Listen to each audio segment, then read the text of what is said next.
ఇంకొకటి కూడా మళ్ళీ అపీల్ చేస్తున్నా, ఈరోజు చాలా మంది ముందుకు వచ్చారు.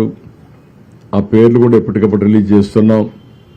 కొంతమంది 1 crore అని 50 లక్షలని 10 లక్షలు 20 లక్షలు ఇస్తున్నారు. ఈ సీఎం రిలీఫ్ కింద ప్రత్యేకంగా విజయవాడలో వచ్చినటువంటి వరదలపైన, ఈ నగరంలో జరిగినటువంటి డ్యామేజ్